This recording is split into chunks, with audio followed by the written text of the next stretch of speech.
زندہ باد. کھڑے ہو گے, ہاتھ بلند کر کے میرے ساتھ بھرپور جذبات کا اظہار کیجئے. عقیدہ حیات النبی, عقیدہ حیات النبی, عقیدہ حیات النبی. نعرہ تکبیر. مفکر اسلام مفتی عبدالواحد قریشی صاحب.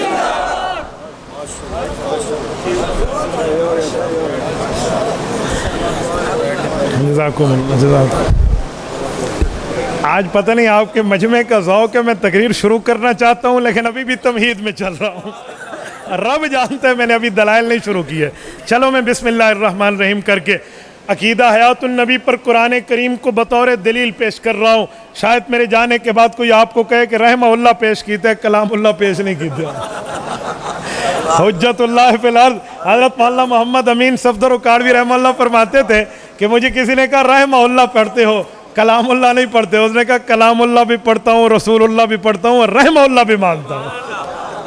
توجہ رکھے, قرآن کریم بھی رسول اللہ کی حیات النبی کی بات کرتا ہے. آپ میری کتاب اٹھائیے عقیدہ حیات النبی کورس, اس میں 10 قرآن کریم کے آیات بحوالہ 10 مفسرین کے حوالے سے میں نے پیش کیا ہے.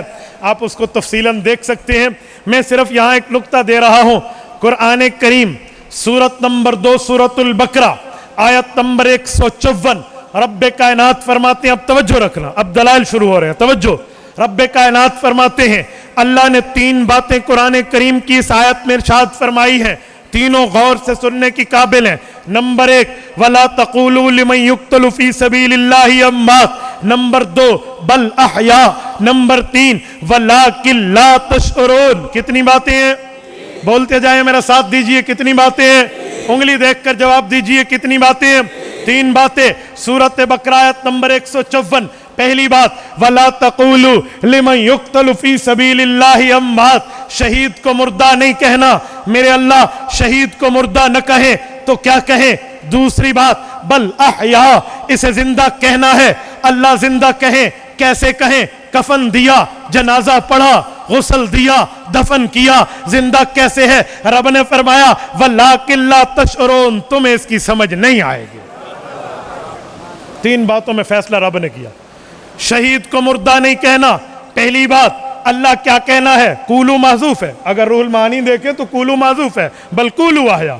بل احیا, آپ نے زندہ کہنا ہے. اللہ زندہ کیسے ہے؟ زندہ ہوتا نبضیں چلتی, زندہ ہوتا دل دھڑکتا, زندہ ہوتا آنکھیں پھڑپتی, زندہ ہوتا سانسیں چلتی, زندہ ہوتا کروٹیں بدلتا, زندہ ہوتا تو کفن کیوں دیتے, زندہ ہوتا غسل کیوں دیتے, زندہ ہوتا جنازہ کیوں پڑھتے, زندہ ہوتا قبر میں کیوں رکھتے. رب نے ایک ہی لفظ میں ان تمام اعتراضات و اشکالات کا قلع کما کر کے رکھ دیا. فرمایا وَلَٰكِن لَا تَشْعُرُونَ, تمہیں اس کی سمجھ نہیں آئے گی. یہ اللہ نے فرما دی. اچھا, ہم ایک دوست کہتے ہیں اجی جب سمجھ نہیں آئے گی تو کیوں کہتے ہو زندہ ہے؟ شاید آپ کو کہیں سمجھ نہیں آتی تو کیوں کہتے ہو زندہ ہے. اسے کہو خدا کے بندے, زندہ تو اللہ نے فرما دیا, بل احیا, زندہ کہو, لیکن کیسے؟ فرمایا اس میں بحث نہ کرو. یہ 3 باتیں ہیں یا نہیں ہیں؟ نمبر 1, کیا نہیں کہنا؟ بولتے نہیں ہیں. آپ کے مجمع سے زیادہ علماء بولتے ہیں, جن سے میں مخاطب نہیں ہوں, میں تم سے مخاطب ہوں. یہ مولویوں کو تو سب کچھ آتا ہے, یہ تو علماء اس لیے انہوں نے کرسی آپ کی طرف منہ کر کے لگائی ہے, ان کی طرف نہیں ہے. تو آپ بولیے, اللہ نے پہلی بات کیا فرمائی؟ شہید کو مردہ. بولیے بولیے, غیرت سے بولیے, شہید کو مردہ نہیں کہو. نمبر 2, شہید کو زندہ, بل احیا, زندہ کہو. نمبر 3, وَلَٰكِن لَا تَشْعُرُونَ, تمہیں سمجھے. اب ذرا میں تھوڑا وضاحت کر رہا ہوں. یہ تینوں قرآن کریم کی باتوں کا جو پے در پے ماننے والا ہو وہ قرآن ماننے والا ہے. جو تینوں کا انکاری ہو وہ قرآن ماننے والا نہیں ہے, قرآن کا منکر ہے. اس طرح اس بات کی حد تک. نمبر 1, اللہ نے فرمایا مردہ نہیں کہنا. جو ساری زندگی کہتا رہے مردہ ہے مردہ ہے مردہ ہے, دسو اس نے آیت میں منے ہے؟ اللہ فرماتے ہیں زندہ کہو, اور جو کہے زندہ نہیں ہے زندہ نہیں ہے زندہ نہیں ہے, تو اسی آکھنا ہے قرآن مند ہے. اللہ فرمائے وَلَٰكِن لَا تَشْعُرُونَ, تمہیں سمجھ نہیں آئے گی. اور ہمارے علماء کو چیلنج کر کے کہا جاتا ہے مناظرہ کرو, سمجھا کے دکھاؤ. کہندے نہیں مناظرہ کرو سمجھا کے دکھاؤ. رب فرماتے ہیں سمجھ نہیں آئے گی مانو, اور یہ کہتے ہیں جی مناظرہ تو چیلنج ہے, لے آؤ کسی مولوی نے سمجھا کے دکھاؤ. خدا کے بندے, قرآن کہتے ہیں زندہ کہو تو کہتے ہیں زندہ نہیں ہے, قرآن کہتے ہیں مردہ نہ کہو تو کہتے ہیں مردہ ہے, قرآن کہتے ہیں سمجھ نہیں آئے گی تو کہتے ہیں سمجھا کے دکھا. تو قرآن مانتا ہے یا اپنا دماغ مانتا ہے؟ نہیں, اگر میں کوئی اپنی طرف سے بات کروں تو آپ مجھے پکڑ لیں. میں جب اس طرح باتیں کرتا ہوں نا, پتہ کیوں؟ کہ میں اندر سے آیا ہوں, میں بائی پاس سے نہیں آیا. آج میں مولانا نور اللہ حسن قادری صاحب سے کہہ رہا تھا کہ جب پہلی بار ہم آپ کی مسجد میں پسرور آئے تھے تو اس وقت سیالکوٹ موٹر وے نہیں بنی تھی, ہم اندر سے آئے تھے. تو اندر سے میں نے پورا پسرور کو روڈ دیکھ کر آیا تھا نا. اس بار میں باہر سے آیا ہوں, تو بھائی ان کے یہاں تو میں اندر سے آیا ہوں نا, اس لیے میرے ہاں الرجی بھی بہت ہوتی ہے, لڑائی بھی بہت ہوتی ہے. اس دن کسی نے ایک حضرت ہزاروی رحمۃ اللہ علیہ پہ بات کی, وہ فلاں نے یوں کہا, تو ہم نے کہا جی ہم سے بات کر لیں. کہتے جی تے لڑکے نے انہاں دی داڑیاں کالیاں نے, کسی بڈھے نو لے آؤ. تو میں نے کہا جی میں چونا لگا لیتا ہوں, داڑھی سفید ہو جائے گی, میرے نال کر لے گال, میں چونا لگا لیتا ہوں کہ پینٹ ویٹ, میرے ساتھ بات کر لو. تم کہتے ہو نا میں تمہیں دن میں تارے, میں تمہیں رات میں سورج دکھاؤں گا. جی ہاں, دن کے تارے بہت چھوٹی چیز ہوتی ہے, بڑے بول سے رب بچائے, یوں بات نہیں ہے بھائی, دلیل کی دنیا میں بات کرنی ہے. حضرت مولانا سرفراز خان صفدر رحمۃ اللہ علیہ کے مشرب سے جس نے پانی پیا ہے انہیں چھیڑنا ایسے دل گردے کی بات کا کام ہے, یہ ایسی بات نہیں ہے. بہرحال میرے دوستو توجہ رکھنا. اب یہ 3 باتیں, اب میں اس کو کھولنے لگا ہوں تھوڑا. یہ جو لفظ ہے وَلَٰكِن لَا تَشْعُرُونَ, تمہیں سمجھ نہیں آئے گی, یہ یوں کیوں نہیں ہے کہ وَلَٰكِن لَا تُؤْمِنُونَ, تمہارا ایمان نہیں ہے. یا اللہ نے شعور کی نفی کی ہے, ایمان کی نفی نہیں کی. تو شعور اور ایمان میں فرق کیا ہے؟ میرے اکابر کی موجودگی میں بات کر رہا ہوں. ایک شعور ہوتا ہے, ایک ایمان ہوتا ہے. شعور اسے کہتے ہیں جو 5 چیزوں سے حاصل ہو. آپ اردو میں اسے کہتے ہیں حواس خمسہ. نمبر 1, آپ کی آنکھ بولے, یہ شعور ہے کہ یہ کالا رنگ ہے, آنکھ بتائے. آنکھ کا علم, یہ شعور ہے. کان کا علم شعور ہے. ناک کا علم شعور ہے. زبان کا علم شعور ہے. ہاتھ پاؤں کے ٹٹولنے کا علم شعور ہے. اسے کہتے ہیں قوت باصرہ, اسے کہتے ہیں قوت شامہ, اسے کہتے ہیں قوت سامعہ, اسے کہتے ہیں قوت ذائقہ, اسے کہتے ہیں قوت جاسہ. یہ 5 قوتیں ہیں, یہ شعور ہے. یہ 5 چیزیں ہیں. مثلاً لکڑی ہے, یہ ہاتھ کا شعور ہے. مفتی عبدالواحد قریشی بول رہا ہے, یہ کان کا شعور ہے. پانی دکھائیں, عمر پانی دے, پانی دیا, ٹھنڈا ہے, یہ زبان کا شعور ہے. سنگاؤ بہت اچھا, عود کا عطر ہے یار, کیا عطر ہے, یہ ناک کا شعور ہے. ٹھیک ہو گیا. اور میرے دوستو یہ 5 قوتیں یہ شعور ہوتی ہیں. تو رب نے فرمایا وَلَٰكِن لَا تَشْعُرُونَ, تمہیں شعور نہیں ہے. کیا مطلب؟ تمہاری آنکھ کہے گی مردہ ہے. نہیں سمجھے, نہیں سمجھے, ٹھیک. وَلَٰكِن لَا تَشْعُرُونَ, تمہاری آنکھ کہے گی مردہ ہے, تمہارا ہاتھ بھی کہہ دے گا مردہ ہے, نبض نہیں چل رہی. اگر ناک, کان اور زبان سے بھی پتہ چل سکتا تو یہ قوتیں بھی کہہ دیتی مردہ ہے. تو اللہ انسان کا علم تو یا آنکھ سے, یا کان سے, یا ناک سے, یا زبان سے, یا ہاتھ پاؤں سے. انسان کا تو یہ حواس خمس ہے. ہمارے سارے علوم کہہ دے مردہ ہے تو ہم زندہ کیسے کہیں؟ فرمایا مخلوق تم میری ہو, خالق میں تمہارا ہوں. میں کہہ رہا ہوں بل احیا. 6ٹھی چیز ہے جو وحی الہی آئے گی, وہ کہے گی زندہ ہے. وہ وحی ہے, وہ اللہ کا قرآن ہے, وہ اللہ کا فرمان ہے, وہ رسول اللہ پہ نازل ہوا کلام ہے. اب ذرا سنو, اب توجہ رکھو. جو میں یہاں لانا چاہتا تھا, ہمارے اوپر اعتراض انہی 5 قوتوں کے ہوتے ہیں. حاجی زندہ ہے, ہاتھ لاؤ, نبض چلتی ہے. ہمیں کہتے ہیں ہاتھ لگاؤ, نبض چلتی ہے. دیکھو زندہ ہوتا تو کفن دیتے, زندہ ہوتا تو سانس نہ آتا, تجھے نظر نہیں آتا. اوے بھائی تو مجھے آنکھ ہاتھ کا شعور بتا رہا ہے, اللہ نے تو پہلے کہہ دیا یہ کہہ دیں گے مردہ ہے, تو آنکھ ہاتھ کا سوال کیوں کرتا ہے؟ تو ان 5 قوتوں کا سوال کیوں کرتا ہے؟ سوال کرنا ہے تو دلیل قرآن سے کر. کیا قرآن نے مردہ کہا ہے؟ شہید کو تو قرآن زندہ کہہ رہا ہے. بل احیا, شہید کو قرآن زندہ کہہ رہا ہے. اور کب زندہ کہہ رہا ہے؟ بعد القتل، بعد الشہادہ، بعد الموت، فی عالم البرزخ، دنیا سے جانے کے بعد اللہ زندہ کہہ رہا ہے۔ اچھا ایک بات، جب میرا پوری زندگی کا ایک تجربہ ہے، یہ بزرگ جیسے فرما رہے ہیں نا، وہ بھائی فرما رہے تھے کہ جی آج کے دن شہادت ہو گئی تو اب نہیں آتے، چلو ٹھیک ہے بھائی، ہم شہادت کو مصیبت سمجھنے والے لوگ تو نہیں ہیں، ہم شہادت کو تو نعمت سمجھتے ہیں، اس سے اگلے دن آ جاتے، اس کے اگلے دن آ جاتے، نہیں آنا تو بہانے اور نے نا، نہ نومن تیل ہو گئے اور نہ رادھا ناچے گی، انہیں نہیں آنا۔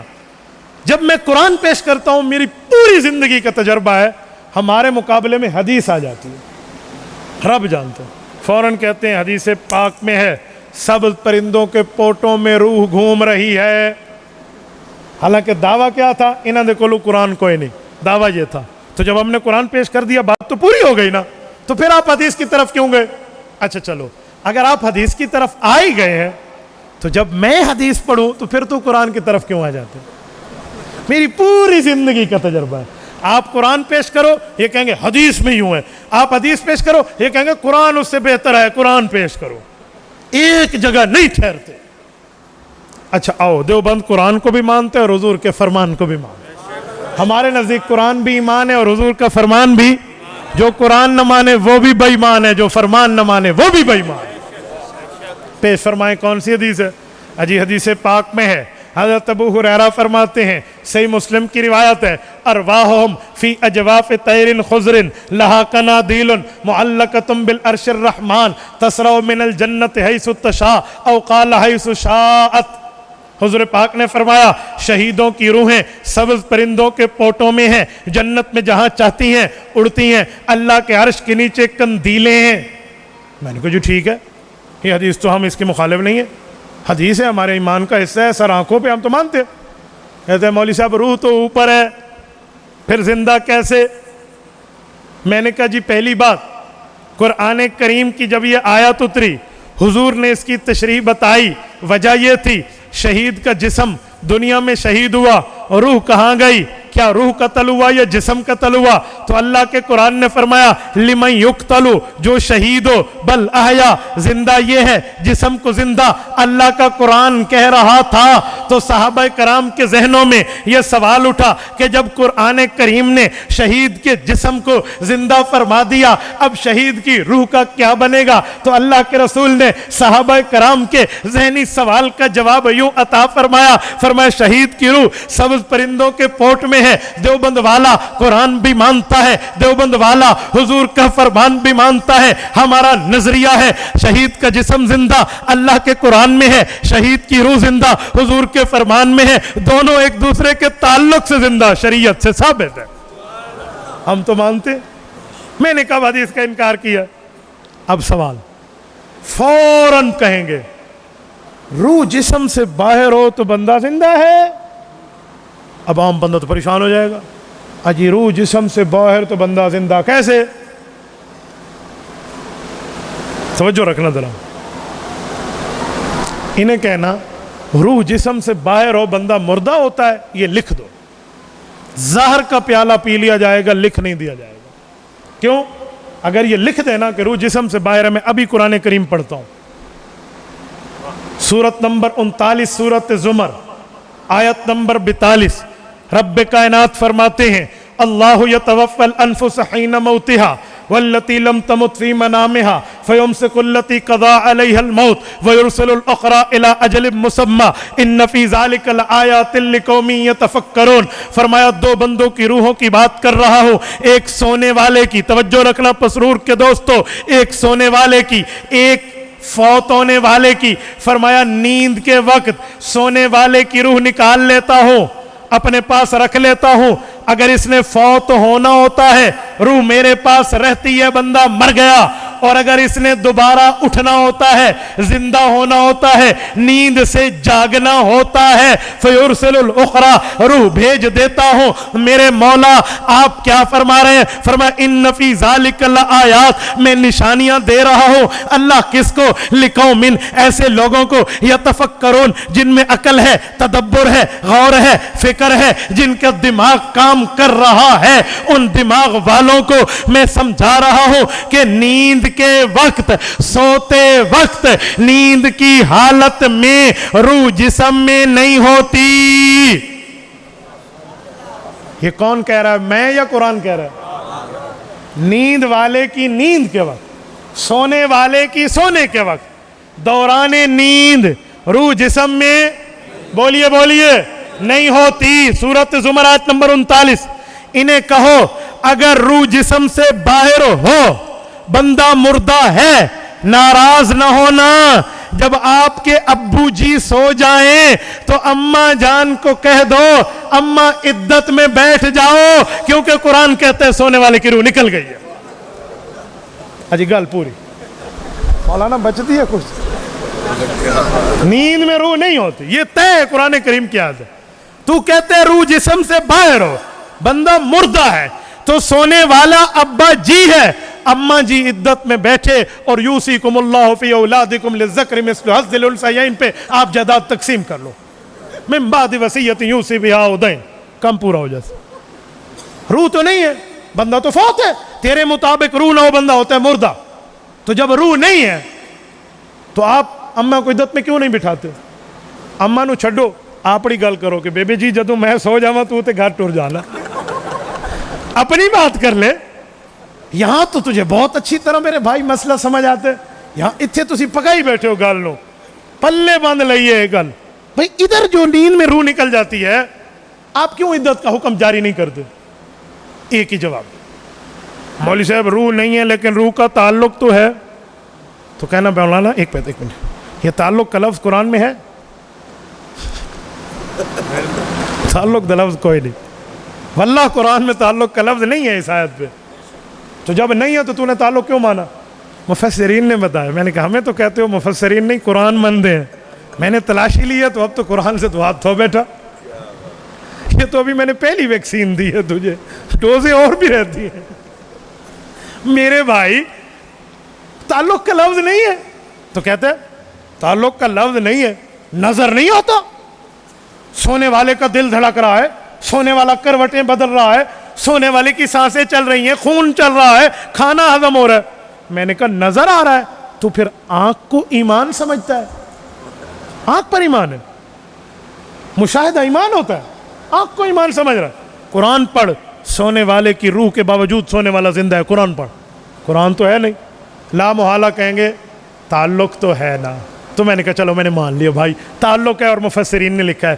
تو اس سے پتہ چلا کہ روح نکل جائے, روح بندے سے بولیے بولیے بولیے روح جسم سے نکل جائے, باہر ہو, صرف تعلق رکھے تو بندہ بولیے بولیے بندہ زندہ ہے. اللہ کا قرآن کہتا ہے شہید کا جسم یہاں زندہ, حضور کا فرمان کہتا ہے شہید کی روح وہاں زندہ.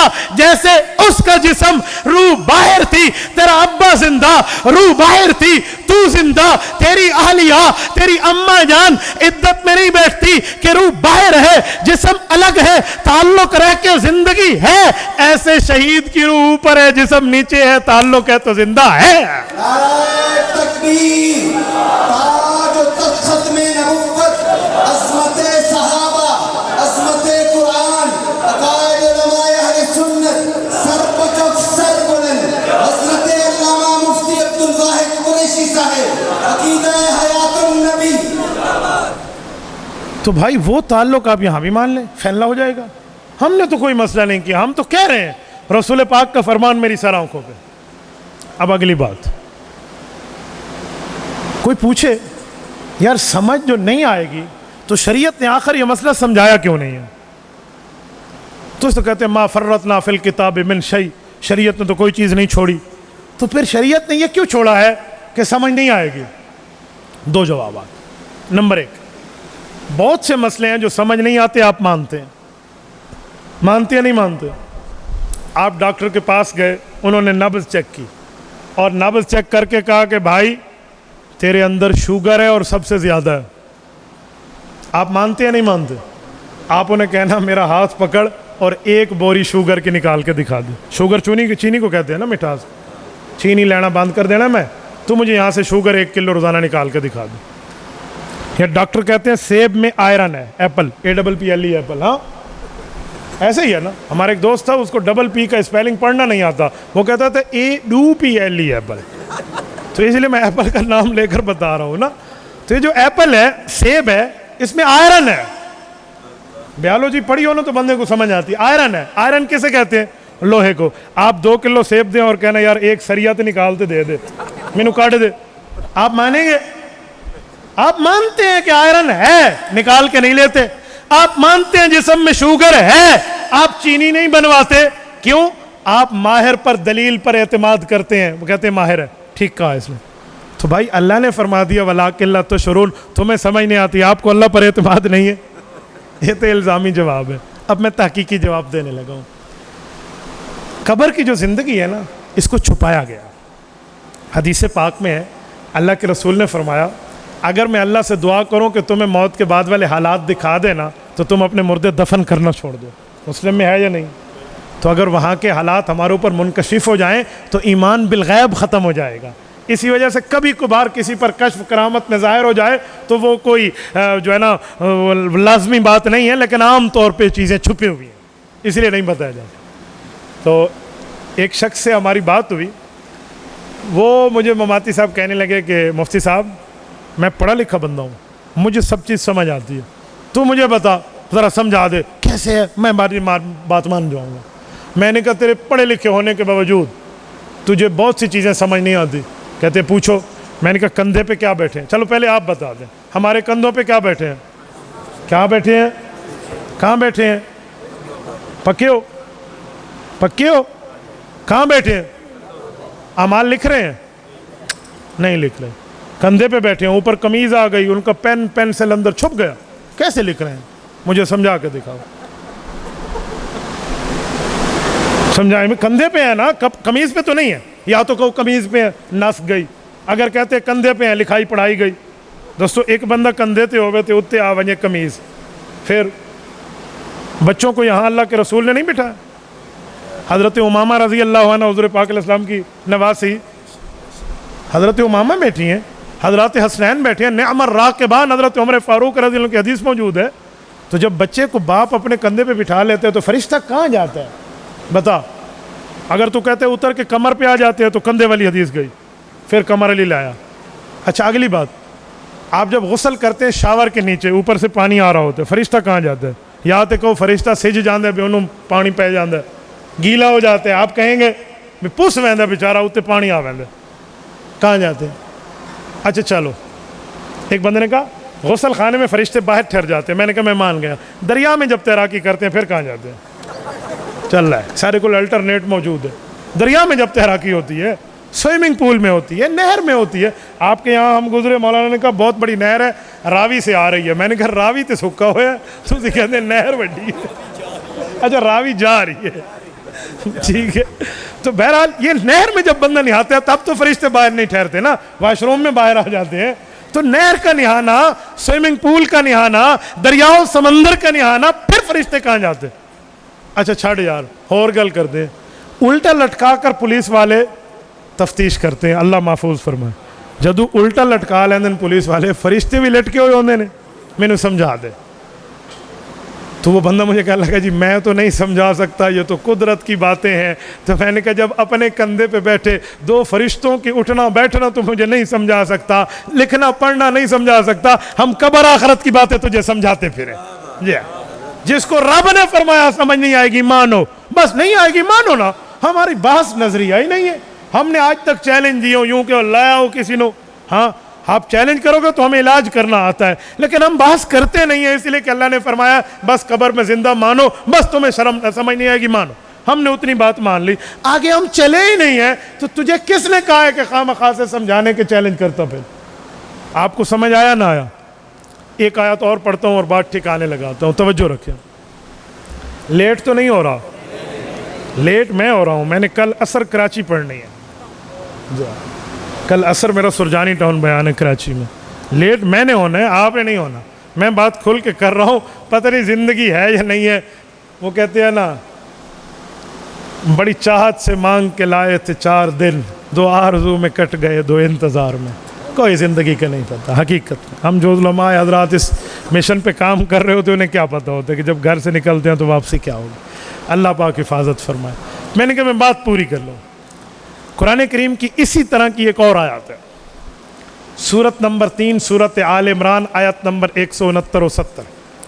رب کائنات فرماتے ہیں وَلَا تَحْسَبَنَّ الَّذِينَ قُتِلُوا فِي سَبِيلِ اللَّهِ أَمْوَاتًا بَلْ أَحْيَاءٌ عِنْدَ رَبِّهِمْ يُرْزَقُونَ فَرِحِينَ بِمَا آتَاهُمُ اللَّهُ مِنْ فَضْلِهِ وَيَسْتَبْشِرُونَ.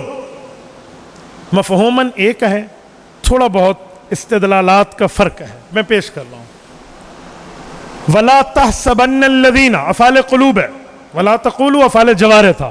وَلَا تَحْسَبَنَّ الَّذِينَ مت گمان کرو ان لوگوں کو الذین قتلوا جو شہید ہو گئے فی سبیل اللہ اللہ کے راستے میں امواتا وہ مردہ ہیں. اللہ گمان بھی تو نہیں کرنا, پیچھے کہنا منع کیا, ادھر گمان اور سوچ پہ بھی پابندی لگا دی, تو اللہ کیا کہیں؟ فرمایا بل احیا انہیں زندہ کہو. اللہ زندے کو تو رزق کی ضرورت پڑتی ہے, انہیں رزق ملتا ہے, کچھ کھاتے پیتے بھی ہیں, یا زندگی بغیر کھانے پینے کی ہے؟ فرمایا عند ربہم یرزقون انہیں اللہ کے ہاں سے رزق ملتا ہے.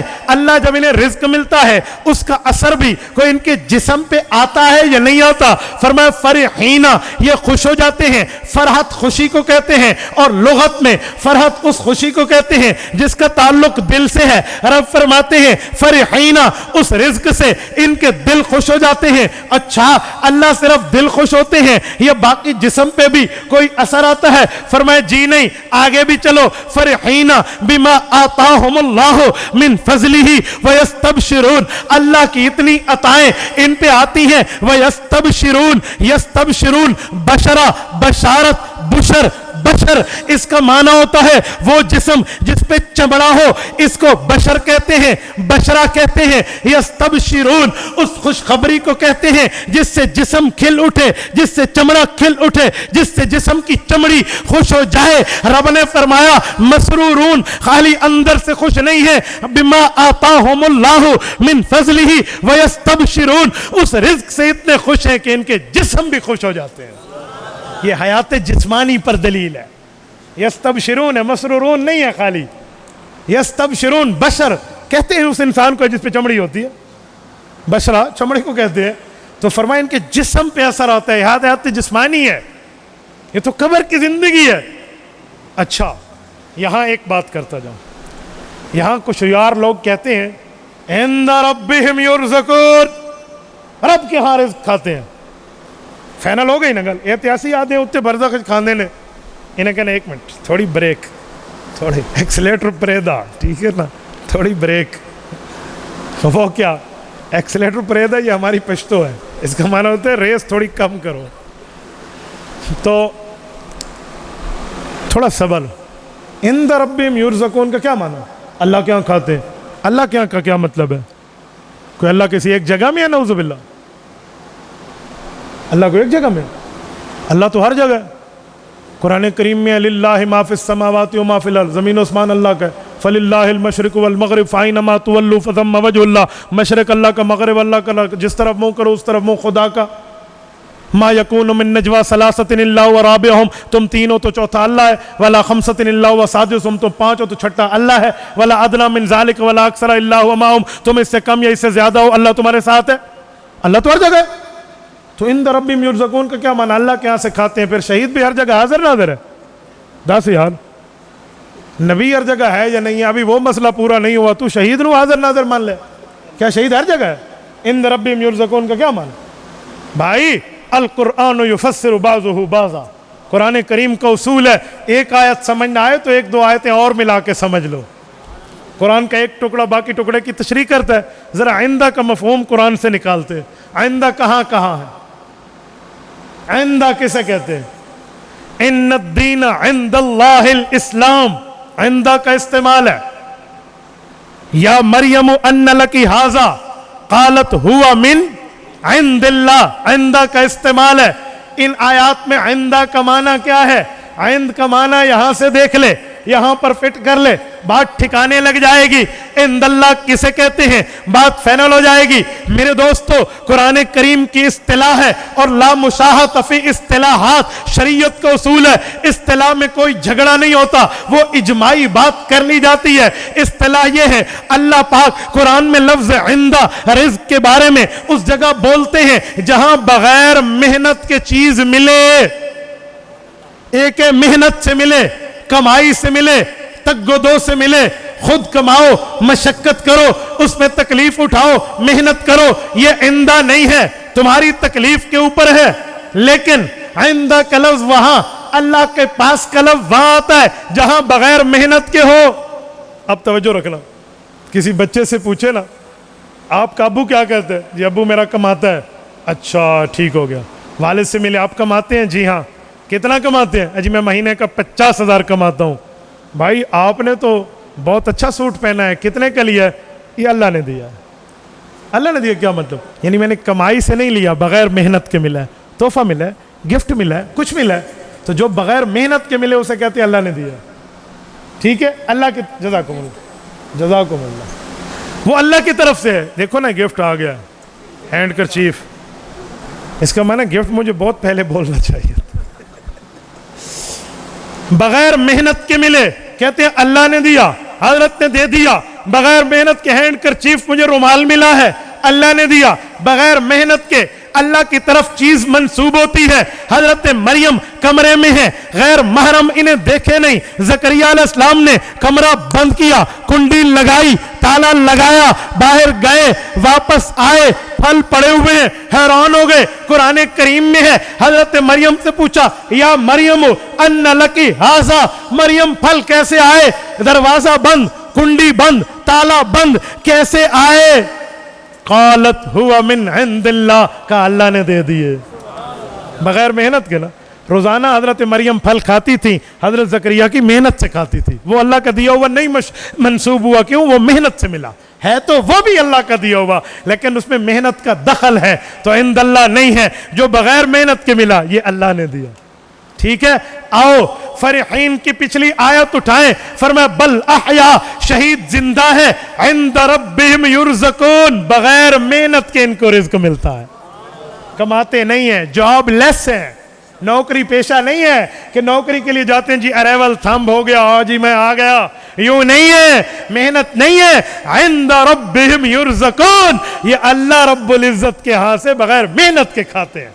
یہ ترجمہ میرا نہیں ہے، صاحبان الہند حضرت مولانا احمد سعید دہلوی رحمہ اللہ، جس کو مولانا قاری طیب قاسمی نے فرمایا کہ 18 سال اس ترجمے پر محنت کی اور مفتی کفایت اللہ نے دستخط کیے، اس کشف القرآن کی آیت کا ترجمہ پڑھ رہا ہوں۔ یہ صرف میرا نہیں ہے، صاحبان الہند۔ کون صاحبان الہند؟ ابھی بات ہو رہی تھی حضرت امیر شریعت سید عطا اللہ شاہ بخاری رحمہ اللہ کی۔ 1929 میں لاہور کے ایک گراؤنڈ میں امیر شریعت جب راجپال گستاخ رسول کی گستاخی کو تشت ازبام کر رہے تھے، اس جلسے میں علامہ انور شاہ مہمان خصوصی تھے، اور اس جلسے کی صدارت اسی صاحبان الہند احمد سعید دہلوی کر رہے تھے، جس سے غازی علم الدین اٹھے تھے، اس کی صدارت احمد سعید دہلوی کر رہے تھے۔ میں ان کا ترجمہ پیش کر رہا ہوں۔ عند ربہم یرزقون، رب کے ہاں مقرب ہیں۔ آپ حضرت قاری محمد طیب قاسمی کے اوپر دستخط دیکھ لیں، شیخ زکریا کے دستخط، حضرت مدنی کے دستخط، مولانا اعزاز علی امروہی کے دستخط۔ یہ اس تفسیر کا کر رہا ہوں، مایا ناز اور متفق علیہ، اپنی نہیں کر رہا۔ اب میں بات کلوز کر رہا ہوں، توجہ رکھنا۔ آیتیں میں نے 2 پیش کی، میں نے ابھی تک حدیث پیش نہیں کی، اسی وجہ سے نہیں پیش کی کہ شاید میں حدیث پیش کروں، میرے جانے کے بعد کوئی آپ کو کہے ضعیف تھی، عوام تو پریشان ہو جائے گی۔ ضعیف کا مطلب انہیں آئے گا نہیں، وہ سمجھے گا ضعیف کا مطلب ہے جیسے کوئی بوڑھا آدمی لاٹھی پہ چلتا ہے، حالانکہ یہ وہ ضعف نہیں ہے۔ ٹھیک ہے، لوگ سمجھتے ہیں ضعیف کا مطلب ہے جھوٹی، جی وہ جھوٹی نہیں ہے، وہ موضوع ہوتی ہے، وہ کچھ اور ہے، وہ من گھڑت ہے۔ اس لیے میں اس بار حدیث پاک جان بوجھ کے نہیں پڑھ رہا، ورنہ حدیث ہمارے ایمان کا حصہ ہے، میں جان بوجھ کے نہیں، میں صرف 2 آیات پر اکتفا کر رہا ہوں تاکہ میرے جانے کے بعد یہ ضعف والا اعتراض بھی آپ پہ نہ۔ کون سے پچ پہ کیسے کھیلنا ہے وہ کھلاڑی جانتا ہے، اناڑی نہیں جانتا۔ میں اس لیے اس پچ پہ کیا جو ہے نا چھکا لگانا ہے چوکا، وہ مجھے بہت اچھی طرح پتہ ہے، میں پورا ملک گھومتا ہوں۔ توجہ رکھنا میرے دوستو، میں نے 2 آیات پیش کی، ایک سورت بقرہ آیت نمبر 154, ایک سورت آل عمران آیت نمبر 169 و 70. ان دو آیات میں دو حکم موجود ہیں. نمبر 1 ولا تقولوا, مت کہو. نمبر 2 ولا تحسبن, مت گمان کرو. قولوا افعال جوارے ہے, ولا تحسبن افعال قلوب ہے. ایک افعال جوارے ہوتا ہے, ایک افعال قلوب ہوتا ہے. افعال جوارے کرنے کے معنی میں, افعال قلوب سوچنے کے معنی میں اردو میں دو لفظ چلتے ہیں. ایک کو کہتے ہیں بد زبانی, ایک کو کہتے ہیں بدگمانی. بدگمانی غلط سوچنا, بد زبانی غلط بولنا. اللہ نے منع کیا حیات شہید پہ ولا تقولوا, بد زبانی بھی نہ کرنا, ولا تحسبن, بدگمانی بھی نہ کرنا. بد زبانی بھی منع کیا اور بدگمانی بھی منع کیا. اور میرے جانے کے بعد کوئی کہے گا شہید کی حیات پڑی ہے, نبی کی تے نہیں دسی. ہاں, میں اس کا جواب بھی دیتا جاؤں. میرے پاک پیغمبر صلی اللہ علیہ وسلم کے لیے دو باتیں کر رہا ہوں. نمبر 1, شہید کیوں زندہ ہے؟ وہ اسی لیے رب نے جواب دیا لمن یقتل فی سبیل اللہ, کہ اللہ کے راستے میں کٹا ہے. شہید کا جو خون ہے وہ قوم کی زکوٰۃ ہے, شہید کی جو موت ہے وہ قوم کی حیات ہے. اللہ کے راستے میں اسے وفات آئی ہے, اسی لیے یہ زندہ ہے. صرف موت رب کے راستے میں آئے تو وہ زندہ ہے. تو پیغمبر کی کیا کیا رب کے راستے میں ہے, یہ قرآن سے پوچھ لیتے ہیں. میں ابھی عقلیات پہ اور حدیث پہ نہیں آ رہا, سیرت چھوڑ رہا ہوں, یہ قرآن ہی سے پوچھ لیتے ہیں کیا کیا معاملہ پیغمبر کا اللہ کے لیے. قل ان صلاتی و نسکی و محیایا و مماتی للہ ہے. اللہ کا قرآن کہتا ہے اے میرے پاک پیغمبر اعلان کر دے ان صلاتی, پوری زندگی کی میری نمازیں. آپ نہیں جانتے حضور کی کون سی نمازیں؟ اوجر رکھ دیا عقبہ بن ابی معیط نے. کیسی نمازیں, کتنا ظلم اور تشدد ہوا. آپ جائیے نا مکہ کے اس مطاف میں, اس جگہ میں جہاں پر عقبہ نے اوجر رکھا تھا. میں نے وہاں 2 بار بیٹھ کر اس کا نظارہ کیا کہ حضرت صدیق اکبر جب چھڑانے آئے تھے تو کہاں سے آئے ہوں گے, حضرت صدیق اکبر کا گھر کہاں تھا. حضور پاک مطاف میں تھے, اس وقت پہاڑیاں تھیں. تو حضرت صدیق اکبر کا گھر بن داؤد کے اوپر والی بلڈنگ پہ ہے. جو لوگ جاتے ہیں پاکستانی یہ بن داؤد کو وہاں جانتے ہیں. بن داؤد کے ساتھ جو ہوٹل بنے ہوئے ہیں جبل عمر کے سامنے, حضرت صدیق اکبر کا گھر ہے.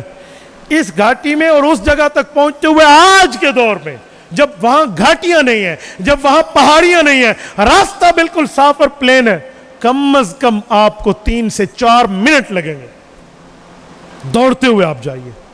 تو صدیق تو پہاڑیاں کراس کر کے آئے تھے, اور عقبہ بن ابی معیط جیسے خناس کا ہاتھ پکڑا تھا جس کے سامنے مکہ کا کوئی بندہ کھڑے ہونے پہ تیار نہیں تھا. اس نے یوں ہاتھ جھٹک کے حضور پاک کو چھوڑا اور اس کو دیکھا یہ کون ہے. تو صدیق کے لفظ تھے اتقتلون رجلا ان یقول ربی اللہ. اے ظالم, اس پیغمبر پہ ظلم کی اپنی میلی آنکھ اٹھاتا ہے جس کا اعلان ہے کہ میرا رب اللہ ہے. ابو بکر کیسے آیا ہوگا یار؟ یہاں آئے نا ذرا دیکھیں, یہ پیغمبر کی نمازیں ہیں. اور حضور پاک کی کیسی نماز. حدیث پاک میں اللہ کے رسول نے فرمایا انی ارا خلفی کما ارا بین یدیا. صحیح بخاری میں ہے کہ نماز میں میرا معجزہ یہ ہے, جیسے آگے دیکھتا ہوں ویسے پیچھے دیکھتا ہوں. اور میرے پاک پیغمبر کی نماز کہاں ملی ہے حضور کو؟ روزے کا حکم زمین پہ, حج کا حکم زمین پہ, جہاد کا حکم زمین پہ, زکوٰۃ کا حکم زمین پہ, نکاح کا حکم زمین پہ, طلاق کے مسائل زمین پہ, باقی احکامات زمین پہ. لیکن جب نماز کی باری آئی, جبرائیل جاؤ, جبرائیل گئے ام ہانی کے گھر میں, حضرت حضور پاک سوئے ہیں, وہاں سے اٹھایا, حتیم میں لایا, کعبہ سے سفر شروع کیا, کعبۃ اللہ سے لے کر بیت المقدس لایا, امامت انبیاء کرائی, 1 2 3 4 5 6 7 آسمان کراس کرائے, سدرۃ المنتہا کرائے, مقام شریف الاقلام کراس کرایا. آگے گئے, جبرائیل نے کہا پر جل جائیں گے, آگے نہیں جا سکتا. حضور گئے, رف رف قالین, اس زمانے کا بوئنگ طیارہ آیا, حضور گئے, کہاں تک گئے؟ فاوحا الی عبدہ ما اوحا. وہاں رب کی بات تھی, یہ محمد الرسول اللہ تھا. وہاں پہ پہنچ کے